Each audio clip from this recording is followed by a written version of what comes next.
చూపినాం కానీ చూపినాం. హైదరాబాద్ లో మేమే హైదరాబాద్ మాదే వస్తుంది కౌన్సిల్. సరిపెట్టుకున్నారు.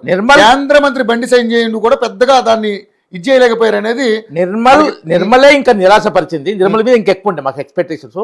హైదరాబాద్ మేము 21, 22 వాళ్ళ 10 లో హైదరాబాద్ మంచిగా వచ్చినాం. ఏంటంటే మాకు లాస్ట్ టైము ఈ కౌన్సిల్ లో 101 వచ్చినాయి. ఇప్పుడు 270 దాకా వస్తున్నాయి. 270 దాకా వస్తాయి. 270 దాకా వస్తాయి.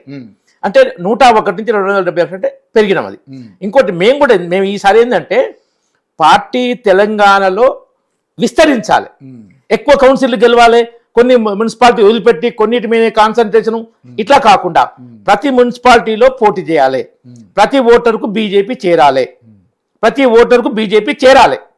సో బీజేపీ పార్టీ కావాలి. ఎందుకంటే నెక్స్ట్ తెలంగాణలో అధికారం రావాలంటే పార్టీ విస్తరించాలి. ఏదో కొన్ని మున్సిపాలిటీలు గెలిచి అక్కడ ఏదో మన గద్వాల జిల్లాలో ఒకరు గెలిచి అర్బన్ బ్లాక్ మేము ఒక్క దగ్గర పోటీ చేసి ఇది గెలిచిన రాష్ట్ర డైలాగులు కాకుండా అట్లా పేర్చినాం. ఇంకొకటి ముఖ్యమైన విషయం ఇంకోటి, ఈ కార్పొరేషన్ ఏదైతుందో కార్పొరేషన్లో మేము లాస్ట్ టైం వెళ్ళాలి, ఇప్పుడు 2 గెలుస్తున్నాం. అందులో కార్పొరేషన్కి కౌన్సిల్ తేడా అయిందంటే కౌన్సిల్లో 1100 ఓట్లు 1200 ఓట్లు. ఈ 2 కార్పొరేషన్లో మేము గెలుస్తున్న 2 కార్పొరేషన్లో ఒక డివిజన్కి 6000 ఓట్లు, ఒక డివిజన్కి 6000 అంటే 4 రెట్లు ఎక్కువ ఓట్లు. మేము ఇప్పుడు ఇంకా నిజామాబాద్లో 12 తెలిసినాయి, 12లో 7 మేము, 3 కాంగ్రెస్, 2 ఇతరులు అంటే ఎంఐఎం కావచ్చు, ఇతరులను ఇస్తున్నారు.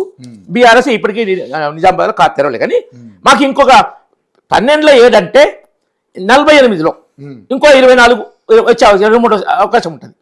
అంటే మేము 96-90 దగ్గర 100కు పోతాం. కార్పొరేషన్ సీట్లు 100కు పోతాయి. సో ముఖ్యంగా ఈ నిజామాబాద్ కరీంనగర్ 30+30 అన్నట్టు, దాదాపు 30+60 అంటే 4 రెట్లు, 240. 60 అంటే 240. ఈ 2 కలుపుకుంటే మాకు 500 అంటే 550 అన్నట్టు కౌన్సిల్లో. అటు ఎందుకంటే డిఫరెన్స్. ఇంకా దీంతో ఏంటంటే మా ఈ గ్యాప్ బీఆర్ఎస్ పెద్ద గ్యాప్ లేదు. ఒకటి ఇంకా అసలు ముందుంది ముసళ్ళ పండుగ, జిహెచ్ఎంసీ మెయిన్ చాలా పెద్దది. జిహెచ్ఎంసీలో 50,000 ఒక వార్డు, 50,000. నీకు కౌన్సిల్లో 1200-1500 ఒక వార్డు.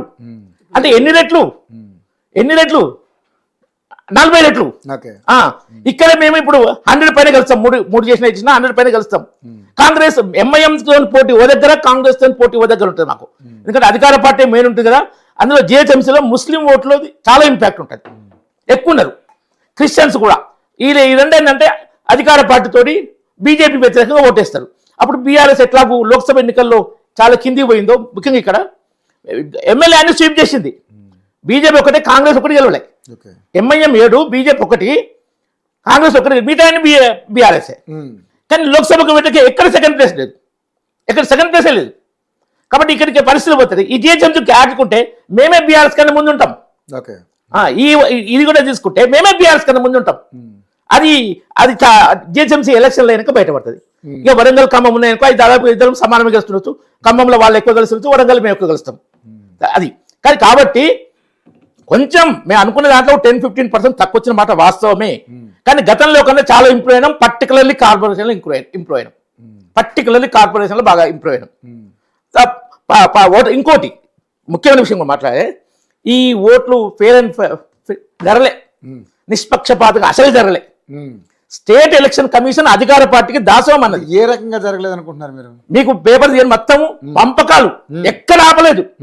అంటే ఇది కొత్త ఆపాలి వచ్చారు కాదు. ఎలా ఆపుతారు అంటే కేసీఆర్ లాగానే వీళ్ళు చేశారు సార్. ఇప్పుడు నాయకులే ఎవరు ఇచ్చినా డబ్బులు తీసుకోండి, కాంగ్రెస్ వాడు వచ్చిన డబ్బులు తీసుకోండి, బీఆర్ఎస్ వాడు వచ్చిన డబ్బులు తీసుకోండి, బీజేపీ వచ్చిన డబ్బులు తీసుకోండి, మీకు నచ్చినోడికి వేసుకోండి, ఎవరు ఇచ్చినట్టు తీసుకోండి అని చెప్పి నాయకులే కూడా కొంత తప్పే. ఎవరు చెప్పినా ఏంటండి మరి ఎన్నికల కమిషన్ ఏం చేస్తుందండి? నేననేది ఎన్నికల కమిషన్ కి ఇది చిన్న చిన్న ఛానల్స్ మీద కేసులు వేసి వాళ్ళకి నోటీసులు పంపించడం తెలుసు. కానీ అవును, ఇలాంటి వాటి మీద ఫోకస్ చేయదు ఎన్నికల కమిషన్. డిఎస్పీని నెట్టుకుంటూ సార్ మా ఛానల్ మీద కూడా నోటీస్ చేశారు. చిన్న ఛానల్ దీని మీద నోటీస్ చేయడం ఏంటంటే నాకు అర్థం కాదు. అదే ఏదో ఒకటి ఏదో ఎన్నికల అదే మన నోటిఫికేషన్ ఇచ్చి రిలీజ్ అయిన తర్వాత ఇది మనకు పీరియడ్ ఉంటుంది కదా, ఈ రోజుతో ప్రచారం ఆపేరు పీరియడ్లో మేము ఓ రోజు డిబేట్ పెడితే ఆ డిబేట్లో ఎక్కడో డబ్బులు పంచుతున్న చిన్న విజువల్స్ ప్లే చేసినందుకు మాకు నోటీస్ ఇచ్చారు. అదే కదా దుర్మార్గం. పబ్లిక్ గా నాయకులే మీరు ఎవరిచ్చిన డబ్బులు తీసుకోండి ఓటు అమ్ముకోండి అని చెప్తున్నప్పుడు ఏం చేస్తుంది మరి ఎన్నికల కమిషన్? మరి ఆంధ్రజ్యోతి కొంచెం కాంగ్రెస్ ఫేవర్లే ఉంది, అయినా వాళ్ళు రాసిండు తాయిలాలు పూర్తిగా వంచుర్రు, ఏ అడ్డంకి లేకుండా వంచారు. ప్రజాస్వామ్యం ఉందో చూడండి. ఒక ఓటుకు 30,000 వంచారు, ఇంకోటి తెల్లారి ఆంధ్రజ్యోతిలో ఒక ఓటుకు 30,000 వంచారు. ఇలాంటివన్నీ కట్ట చేయకపోతే దీన్ని ఎక్స్పోర్ట్ చేయాలి మనం. గెలుపుతో పాటు ఎన్నికల్లో జరిగిన పొరపాట్లు చాలా దారుణంగా జరిగినాయి. అది తర్వాత భాష ఏందండి, రేవంత్ రెడ్డి భాష. సార్ భాష అంటే అందరూ మాట్లాడుతున్నారు, మేము మాట్లాడే భాష దానికి కౌంటర్ ఇచ్చిన నా లెక్కన అన్పార్లమెంటరీ వాడు రాలే, అన్పార్లమెంటరీ వాడు రాలేదు అది. కానీ కిట్ ఫర్ క్యాట్ లాగా చెప్పినాం. కిషన్ రెడ్డి గారు మొన్న అరవింద్ గారు మాట్లాడింది ఏంటది? ఏం మాట్లాడింది చెప్పండి చెప్పండి. పోలీసులతో ఏం మాట్లాడారు సార్? కాదు పోలీసులు ఏంది బయట ఎందుకు పంపిర్రు? పోలీసులు బయట మీరు క్యాండిడేట్ ఎందుకు పంపిర్రు? బుద్ధి ఉందా? వేరే పదాలు రాలే, బుద్ధి ఉందా? పంపుతారా, బెదిరిస్తారా? చూసారా? చూసా నేను. యూజ్లెస్ ఫెలోస్ అన్నాడు. యూజ్లెస్ ఫెలోస్ అంటే పనికిరాని వాళ్ళు. అదే ఫెలో అంటే ఏంటి సార్? అదే అది బూత్ పదం కాదు సార్, బూత్ పదం కాదు. కదా వెదవంటే అంత భూత్ పదం కాదు సార్, సమర్థించుకోండి సార్. వెదవంటే భూత్ పదం కాదు. నువ్వు you are not qualified, you are not performing your duty. అది అన్పార్లమెంట్ ఎట్లయితే సరే బాగా వచ్చాం కాదు ఈ వీటిలాగా. ఇంకోటి మరి మీకు ఏం చేసినావో చెప్పాలి కానీ కల్వకుంట్ల కిషన్ రావు ఏంది, కిషన్ రెడ్డి గారిని కల్వకుంట్ల కిషన్ రావు అంటే ఏంది? కిషన్ రెడ్డి గారు బాగా చూసుకున్నారు, ఎక్కడ తప్పుపడి రానిలే. అంటే కిషన్ రెడ్డి గారు కేసీఆర్ కి అంతర్గతంగా పనిచేస్తున్నారని చెప్పేసి చాలా మంది మాట్లాడుతున్నటువంటి అంశమే అది. దానికి అట్లా వాళ్ళు ఆ కలరింగ్ తోనే గెలిచారు అధికార రాష్ట్ర. అప్పుడు బీజేపీ బీఆర్ యాక్చువల్ గా కవితకు బెయిల్ ఇప్పించింది కాంగ్రెస్. అది రేవంత్ రెడ్డి కేసును కాంగ్రెస్ పండ పెడితే ఇప్పుడు కాంగ్రెస్ కేసు రేవంత్ రెడ్డి పండ పెడుతుండే. ఎవరొకటి మళ్ళా ఏంటంటే దొంగ దొంగ దొంగ అన్నట్టు రేవంత్ రెడ్డి మాట్లాడుతుండ్రు. దానికి కిషన్ రెడ్డి గారు బాగా బూత్ పదాలు రాలే కానీ కిట్ ఫర్ చాట్ లాగా ఆన్సర్ ఇచ్చినాం. ఎగ్జాంపుల్ చెప్తా, లాగులో తొండలు ఇస్తా అనవింది అదేమన్నా ఎవరైనా అదే పదవేనా అనొచ్చా? మా అరవింద్ గారు చెప్పారు, చెప్తాను నేను, ఎవరేమనుకోదు విషయం. లాగులో తొండలు ఇస్తా తొండకు నువ్వే చూడు, లాగులా తొండకు నీకు పెద్ద తేడా లేదు కదా సైజు, అక్కడ ఎక్కడ బూత్ పదాలు లేదు. కానీ కిట్ ఫర్ చాట్ ఆకారం మనిషి ఆకారం ఆయనకి నువ్వు తక్కువ కదా. అంటే బాడీ షేమింగ్ కాదా? అది బాడీ షేమింగ్ కాదా? మరి లాగులు తొండలిస్తాను ఏమి మరి ఈయన ఎవరు అరవింద్ లాగులు తొండలు ఇస్తారని మాట్లాడింది. ఎవరినైనా తప్పదు. లాగులు తొండలిస్తారు. నేను రేవంత్ రెడ్డి గారిని కూడా సమర్థిస్తాను. ఎవరు లాగులు తొండలిస్తే ఏమైంది అనొచ్చా? లాగులో తొండలిస్తే అనొచ్చా? లాగులు తొండలిస్తే తప్పది అనొద్దు. అట్లా నువ్వు వేరేను, నువ్వు జైలు కాదు. ఇప్పుడు ఏంటంటే ఇలాంటి భాషలు భాష ఎవరు మాట్లాడే తప్పండి, కరెక్ట్ కాదు అది.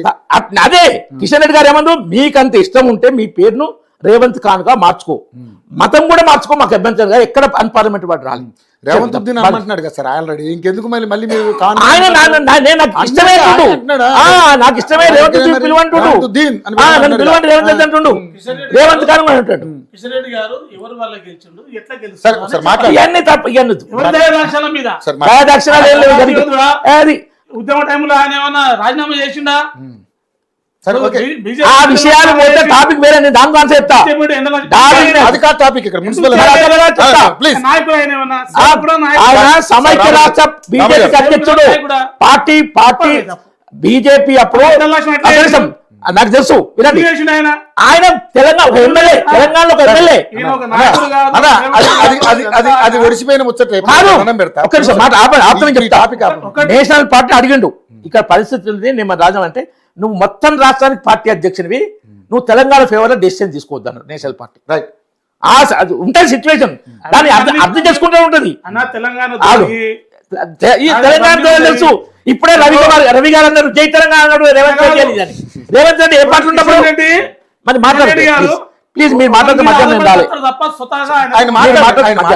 మీరు మాట్లాడుతున్న మధ్యాహ్నం రాలే. కానీ సో ఇట్లా ఏంటంటే, మేము 6 గ్యారంటీలు అమలు చేసినాం, 420 హామీలు చేసినాం, అది చెప్పింది ఎక్కడైనా? ఎక్కడ చెప్పలే. ఇంకొక విషయం, ముఖ్యమైన విషయం చెప్తా, చెప్పండి. ఒక దగ్గర ఈ పాట పెట్టిరు, 3 రంగుల జెండా పెట్టి అది పాడితే ఆపేయమన్నాడు రేవంత్ రెడ్డి. విని విని ఆయనకు విసుకొస్తుంది. దానికోసం మీటింగ్ మాట్లాడాలి కదా. అరే, అది వినండి వినండి ఏ రాజకీయం చేయాలి? మొత్తం వినండి, పూర్తి మాట్లాడండి. రాజకీయం చేయాలి వాళ్ళు. కాదు, కాదు. అంటే అక్కడ ఏంటంటే వేరే వాళ్ళు చెప్పింది ఏంటంటే సార్ అక్కడి నుంచి మాట్లాడండి స్పీచ్ ప్లీజ్ మాట్లాడాలి. అక్కడ వేరే వాళ్ళు చెప్పింది మధ్యలో రాకండి ప్లీజ్. అది కూడా మాట్లాడండి మరి silly అది. అది మాట్లాడండి. అది వేరే వాళ్ళు చెప్పినట్టే మరి silly అది. ఆగండి. సార్ మీ బూటకు హామీలు గారెడ్డి మాటలు గంజాయి లాగా పనిచేస్తే ఈ పాట ఓపియం లాగా పనిచేస్తుంది తెలంగాణ ప్రజలకు, అది పెట్టాలి సార్ అన్నాడు. అట్లా అలాంటి బూటకపు హామీలు గారెడ్డి మాటలు మత్తెక్కించే పాటలతో తెలంగాణ ప్రజలు తెలవాలి. తెలంగాణ ప్రజలు తెలవాలి ఈ విషయాలు. తెలంగాణ ఆ ఓట్లు ఎట్లా పడుతున్నాయి అంటే వాళ్ళ మీద నమ్మకంతోనూ వాళ్ళు చేసిన పనులతోనూ పడట్లేదు, ఈ గిమ్మిక్కులతోటి. వాడిని తిడితే వీని తిడితే కంపేర్ చేసిన తర్వాత పాట ఆకర్షణ పాట వేరే పాట కూడా వచ్చింది, కానీ దాని మధ్యన ప్రతి ఒక్కరు పాడుతున్నారు పాటలు పాడి పెట్టి. అదే చెప్తున్న ఎగ్జాంపుల్ ప్రజలకు తెలవాలి. ఇలాంటి పాటలు నమ్ముకోవడం కాదు ముఖ్యం, ఏ పార్టీ పనిచేస్తుంది మంచిగా, ఏ లీడర్ పనిచేస్తుండు, వాళ్ళ మేనిఫెస్టో అయ్యింది. ఇంకోటి ఈ మున్సిపల్ ఎలక్షన్ మేము మేనిఫెస్టో ఇచ్చిన వీళ్ళు ఎవరు ఇవ్వలే. ఇంపార్టెంట్ గా మేనిఫెస్టో అనేది నువ్వు ప్రజలకు ఏం చేస్తాం అనేది బీజేపీ ఇచ్చింది.